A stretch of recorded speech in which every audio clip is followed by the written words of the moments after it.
Éternel, le Dieu de bonté, de compassion et de miséricorde, nous te remercions infiniment pour tous tes bienfaits. Merci pour ton amour. Merci encore une fois pour la grâce que tu nous as accordée sur nous. Présent en ta demeure. Prions pour être dans ce moment de tes mains. Toi-même, tu sais ce que tu as pour tes enfants. Prions que Dieu te délivre. Sois avec nous en ce moment. Nous sommes vides de toi, tu es plein.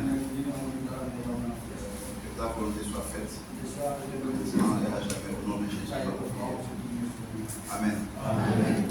Nous remercions Dieu encore une fois pour la grâce qu'il nous a fait aujourd'hui. C'est un honneur pour moi, comme d'habitude, d'être ici pour partager le message avec vous. Comme nous le savons tous, le thème de ce mois, c'est David le tueur de chiens. David le tueur de chiens. Dès qu'on entend ce thème, aussitôt on pense directement à la confrontation. La confrontation entre David et Goliath. Nous pouvons trouver en 1 Samuel chapitre 17. Et c'est l'un des faits les plus populaires, les plus marquants dans la Bible. Même les enfants connaissent cette histoire. Mais ce matin, nous n'allons pas parler de ce combat. Nous allons plutôt voir le parcours de David. Le parcours par lequel il est passé avant de monter sur le trône d'Israël. Et essayer de mettre cela en relation avec notre vie. Je ne sais pas, mais le prénom David, c'est un prénom que j'aime beaucoup. Est-ce que quelqu'un sait pourquoi j'aime beaucoup ce prénom? Je vois les gens en train de rire. C'est-à-dire mon père s'appelle David. Et mon frère jumeau aussi s'appelle David. J'ai fait David dans ma famille. Et ce sont deux personnes vraiment merveilleuses que j'ai la chance d'avoir dans ma vie. Que Dieu les bénisse où qu'ils se trouvent. Amen. Donc David était un jeune garçon. C'était un jeune garçon qui était issu d'une famille modeste. Donc il avait 7 frères aînés. Et c'était lui le dernier, le 8e. Et c'était lui qui était chargé de s'occuper du troupeau de son père. Et c'était à une époque où le peuple d'Israël et puis le peuple des Philistins étaient en conflit. Lorsqu'on remonte un peu plus haut dans le passage que nous venons de lire, nous voyons que Dieu avait rejeté le roi de l'époque. Le roi de l'époque qui s'appelait Saül. Dieu l'avait rejeté. Donc il a fait quoi? Il a ordonné à Samuel, le prophète Samuel, de se rendre dans la maison de Isaïe, qu'on peut appeler aussi Jessé dans d'autres versions, pour y poindre le nouveau roi.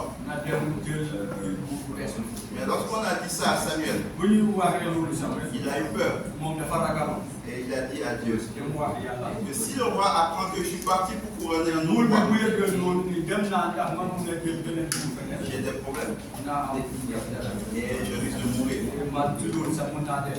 Mais Dieu a dit à Samuel d'aller de dire qu'il est venu et d'annoncer qu'il est venu plutôt pour faire un sacrifice. Et qu'il avait besoin que la famille d'Isaïe soit présente. Et que par la suite, il allait lui dire ce qu'il devait faire.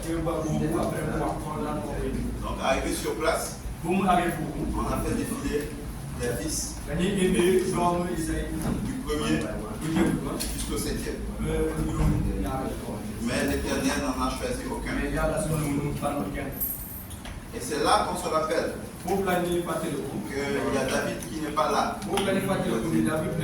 Il était encore dans les champs, en train de faire paître le troupeau. Et on est parti le chercher. Et c'est là que le Seigneur a dit à Samuel, voici celui que j'ai choisi. Point-le. Amen. La première chose que je voudrais que nous voyions ici, c'est que David n'était pas important aux yeux de sa famille. Il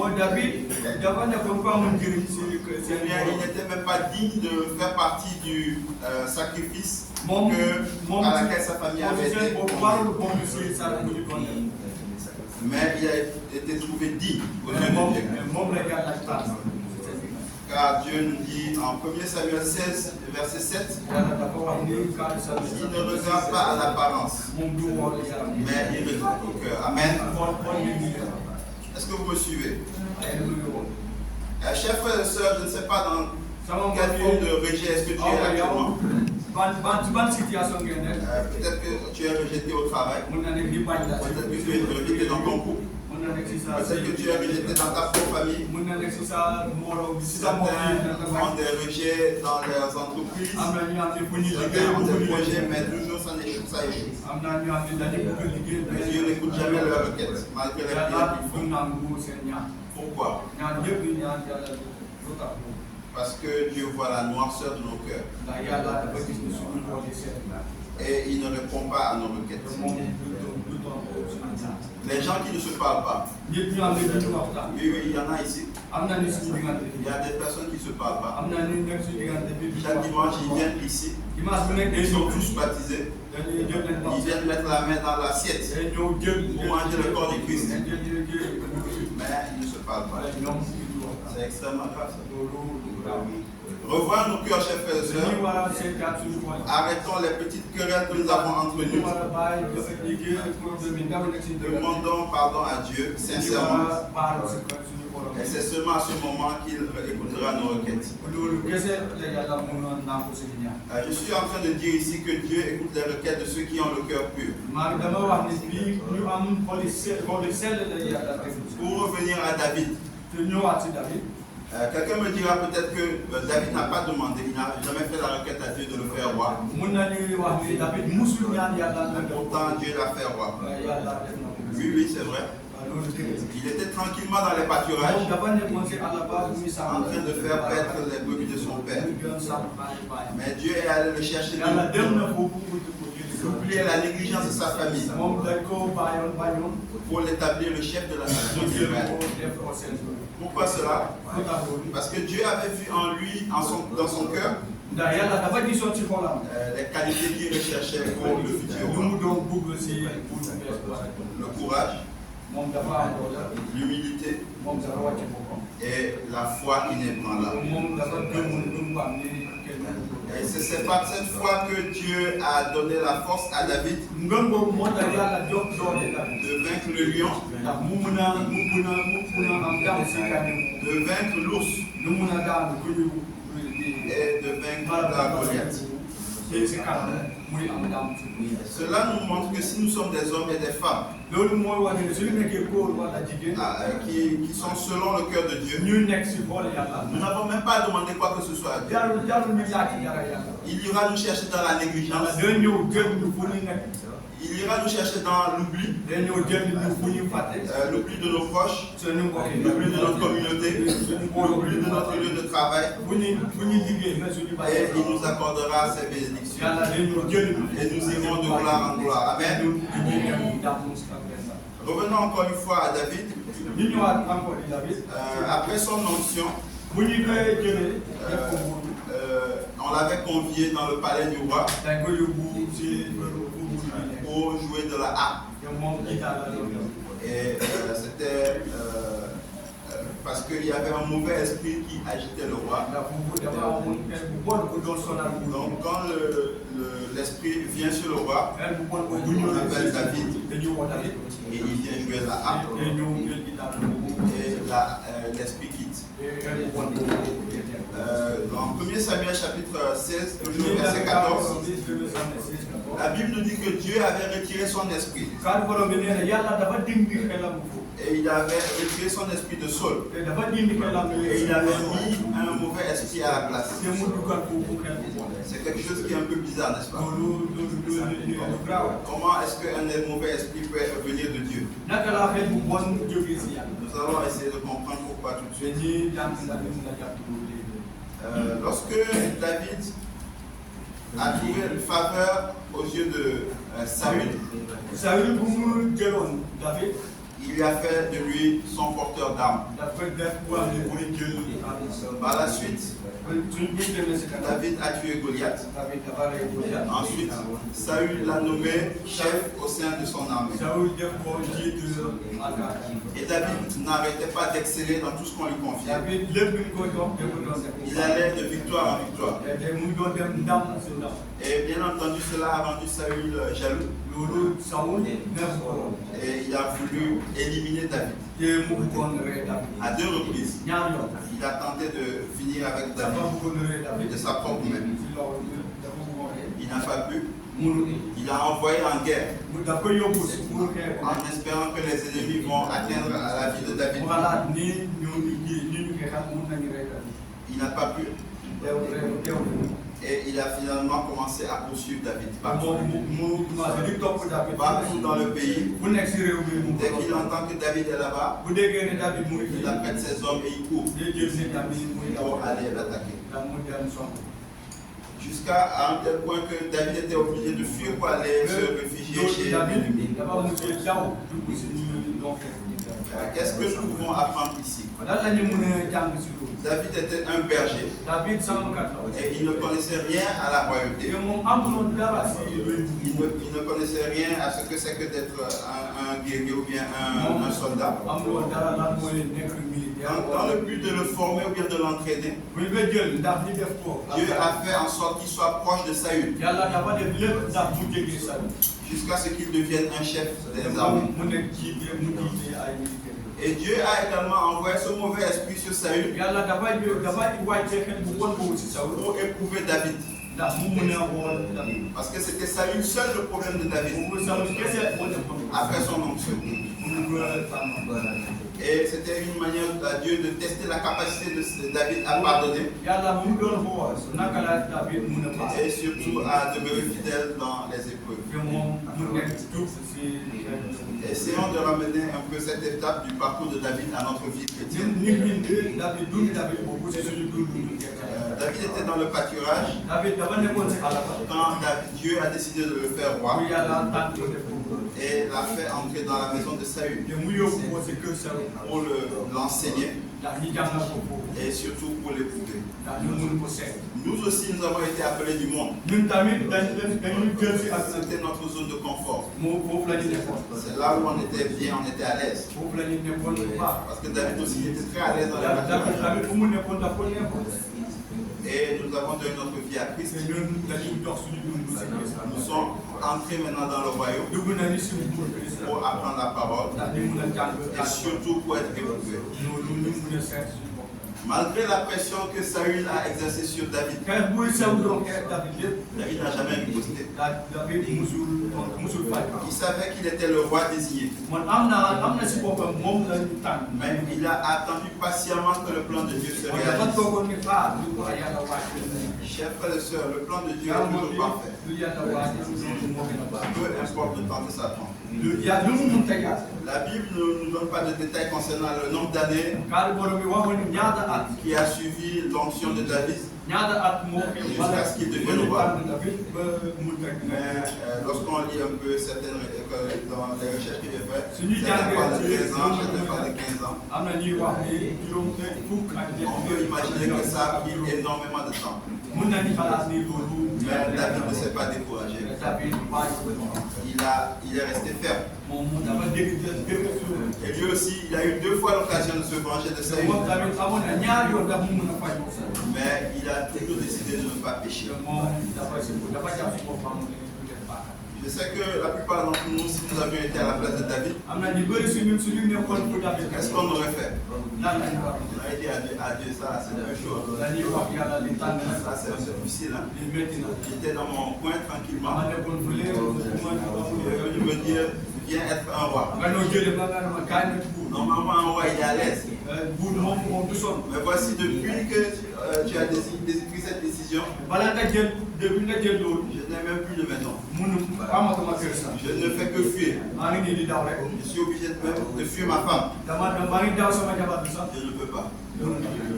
Augmente ta couronne de roi et laisse-moi retourner dans les pâturages, là où j'avais la paix. C'est exactement ce qui se passe dans notre vie. Parce qu'on voit un peu des épreuves qui sont un peu difficiles. On fuit. On retourne dans le monde. Parce que c'est là-bas qu'on a la paix. Que Dieu nous vienne en aide. Il y a 2 semaines, j'étais en train de discuter avec un tonton à qui je devais donner de l'argent. Et l'argent que je lui donnais d'habitude, ce jour-là, ce n'était pas assez. Ce n'était pas ce que je lui donnais d'habitude. Et lorsque je lui ai remis, je l'ai taqué, il dit, tonton, aujourd'hui, l'argent n'est pas assez, hein. C'est pas comme d'habitude. Et il m'a répondu, mon petit, tu sais quoi? Je me dis souvent, je ne sais pas comment traduire ça en bon français, donc je vais le dire comme il me l'a dit en wolof. Il m'a dit, barke. Il a dit la bénédiction. Morgan Wolsek. Wolsek, c'est quoi? Mieux la richesse, bien la chance. La bénédiction est mieux que la chance. Voilà, c'est un peu ce que le vieux m'a dit. Et il m'a dit ceci. Si j'ai la santé, j'ai la paix et j'ai un toit pour ma vie, je n'ai plus rien à chercher. Ce que tu me donnes aujourd'hui, c'est que peut-être demain j'aurai plus. Donc mon seul combat actuellement sur cette terre, c'est de fuir le mal le plus que possible, afin que lorsque mon temps sera fini sur cette terre, je puisse me retrouver au paradis. C'est une phrase qui m'a beaucoup marqué. Et de même que nous aussi, en tant que chrétiens, notre inquiétude ne devrait pas être portée sur ce que nous allons manger, boire, et ainsi de suite. Notre objectif devrait être de rester concentré sur la vie éternelle. Amen. Une dernière chose que j'aimerais, sur laquelle j'aimerais attirer notre attention avant de terminer, c'est que lorsque Saul était en train de s'acharner sur David, la Bible nous dit que l'Esprit de Dieu était sur David. Et la Bible nous dit également que Saül a compris que l'Éternel était avec David. Mais toujours, ça ne l'a pas empêché de continuer à attaquer. Et il n'a jamais eu la paix jusqu'à ce qu'il meure. Cela nous montre quoi? Cela nous montre que pour être en paix avec nous et avec Dieu, il faut arrêter de s'attaquer aux personnes qui ont l'Esprit de Dieu sur eux. Amen. Il faut arrêter de s'attaquer aux gens qui ont l'Esprit de Dieu sur eux. Amen. Ici, je suis sûr qu'il y a certains qui ont l'Esprit de Dieu sur eux. C'est malheureux de le dire. Mais il y a également des gens que l'Esprit de Dieu a quittés. Dans quel cas est-ce que tu le trouves? C'est un examen de conscience que chacun doit faire. Toi-même, regarde-toi. La manière dont tu vis, ce que tu fais. Et définis-toi toi-même. Demande-toi si l'Esprit de Dieu est toujours sur moi. Ou bien l'Esprit de Dieu m'a quitté. Si tu penses que l'Esprit de Dieu t'a quitté, prends ta vie spirituelle en main. Jeûne, prie et réponds-toi. Reprends-toi de tes mauvaises voies. Nous sommes arrivés à la fin du sermon d'aujourd'hui. Nous allons essayer de récapituler. Nous avons vu que Dieu regarde le cœur de l'homme pour le bénir. Même lorsqu'on n'a rien demandé. Il suffit juste d'avoir un cœur pur. Et puis Dieu nous a fait quitter de nos zones de confort pour nous préparer, pour nous amener dans le royaume et nous préparer à l'éternité.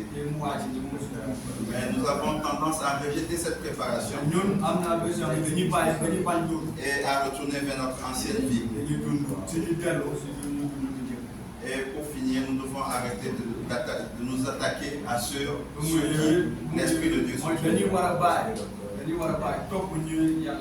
David a été patient et a tout enduré. Et à la fin, il a été couronné. Qu'il en soit ainsi pour nous également. Que Dieu nous donne le cœur d'être patient dans la souffrance et dans les épreuves, afin de recevoir la couronne de vie lorsque notre temps ici-bas sera épuisé.